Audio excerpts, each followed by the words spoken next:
These plants have a secret, and we know what it is. We know why your fruit has been tasteless, small and early this year. So let's have a look, shall we?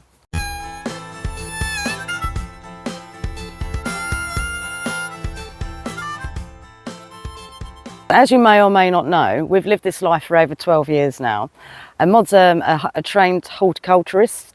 Mod's a trained Not only do we do a lot of garden work with our odd jobbing, but Mod's also a trained I'll tell you what, I'm going to leave the word up here because I clearly can't say it. But of course, in our lifestyle, having been doing this for so long, we do notice patterns and the way the foliage behaves each year. Now, did you know that foliage has a secret weapon, particularly those that produce fruit, seeds and nuts? So as you can see, they're teeny tiny, ever so small. They look a little bit depressed really, don't they? But also you'll notice that they don't have a whole lot of flavour. So they're just a bit of a waste really, to us it would seem. But the plant's secret weapon is that if there's a drought, as there has been in the UK of late, and I mean we've recently just had a downpour, so that's awesome. But of course these plants have recognised that there's a very strong possibility they could die. Recognising that their own fate could be at hand, what they do is they overproduce and they produce really early. Now because of the speed in which that they're producing their fruit or their seeds, nuts, the speed in which they're producing them reduces the amount of sugars in them. So I don't know whether or not you might have noticed this in your foraging, but when you're picking them and you're tasting them, they don't taste, first of all, blackberries are supposed to be slightly sharp, which is why we coat them in sugar. I haven't found any sharp taste in blackberries at all. They've been very mild. I mean, don't get me wrong, I quite like them like that. At least they don't need sugar, but they have been quite mild. So I'm thinking, because I've also noticed there've been less bugs in them. So what I mean by bugs is when you pick a blackberry, in the centre there's like a little green stem, if you like, to the berry. Now that little green stem, when it's been penetrated by, let's just say flies that leave their little worm larvae in there, you'll know because it bleeds in the centre. That's when you know that there's a little worm in there, so you don't bother with them. But I've noticed, as you might have noticed, that most of them seem to be worm-free. I think this is because it's overproduced so fast that it's reduced the sugar content in them, and so it's not attracting so many bugs. Good for us, not so good for the bugs. So what is this phenomenon, you may ask? It does have a name. It's called plant panic. Now, I don't know if you remember, but last year we had a mast year, which meant that everything again overproduced, and some of it quite small, but it was a lot of, for example, the nuts went crazy. But again, they were all small and they didn't quite have the punch that we were all looking for. So it can be a mast year last year. This year it's for a different reason. This year it's plant panic. And do stay to the end where we'll explain to you how you can assist your own foraging year after year, so you can even guarantee some good produce on those bad years. So such as things as mast years, or as we have right now, a plant panic year. So if you imagine the plants are having a bit of a panic attack, right? So what is essentially happening is, I guess, the plant's response of a fight or flight mode, right? So instead of, I mean, a plant can't just get up and walk away. It can't reroute itself somewhere else. The best way for it to do that is to chuck loads of little babies out there, spread the seed as fast as possible, right? And on that note, the mycelium has spent, because last year was a mast year, mycelium spent its entire time feeding the trees, because the trees were probably sucking up all the nutrients it possibly could get from the mycelium to overproduce its fruit. But this year we're hoping for a good mushroom year, because we're hoping that where all the plant life went into a panic mode, it probably didn't have a chance to draw on the mycelium in the same way as the mast year.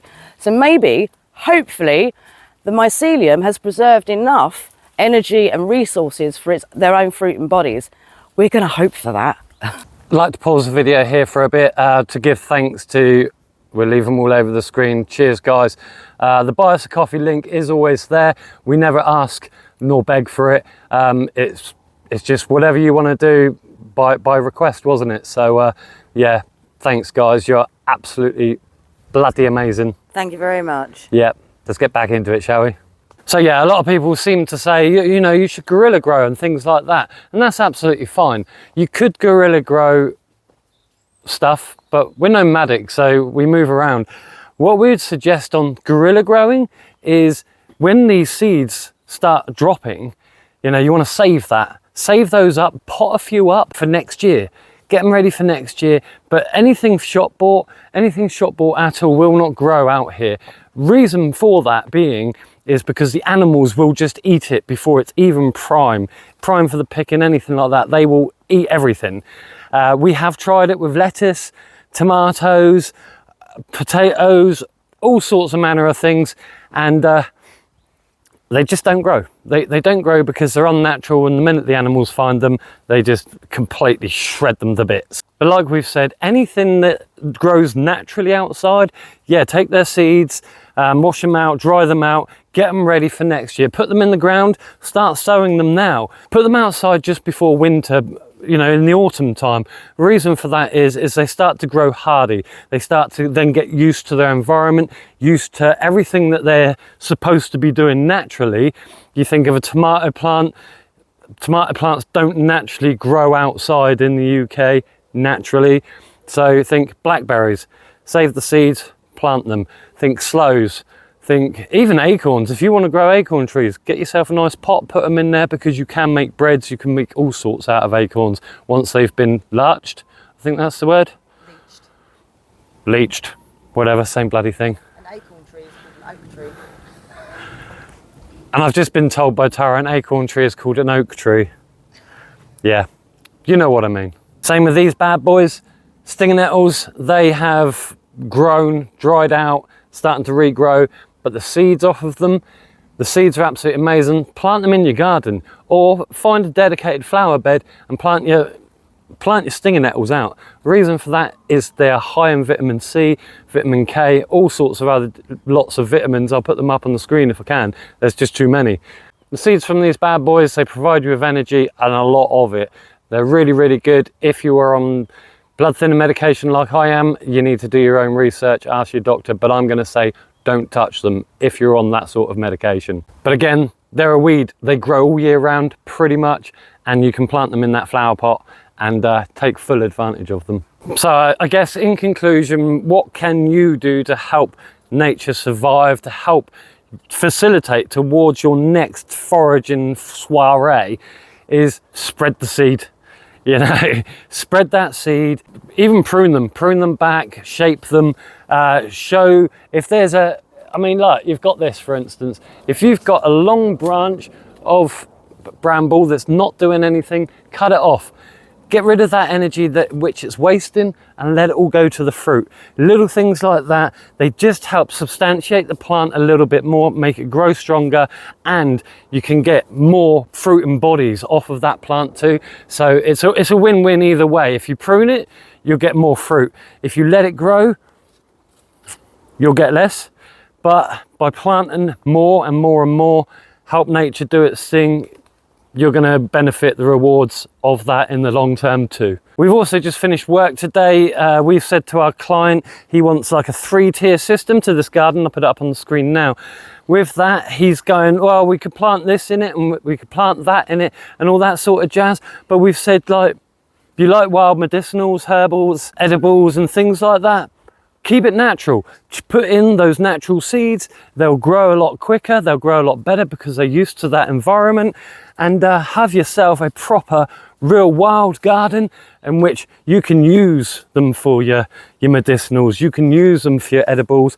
And yeah, jobs are good. And you'll be absolutely laughing, because some things that you're trying to grow in your garden too, there are some legal legislations on certain things. We just stick to nature. Stick to nature. Nature knows best, as we always say, and they're not genetically modified. Anyway, Cully, we hope you've enjoyed. Please like, subscribe and share us around and all that jazz. And until next time, Happy hopping.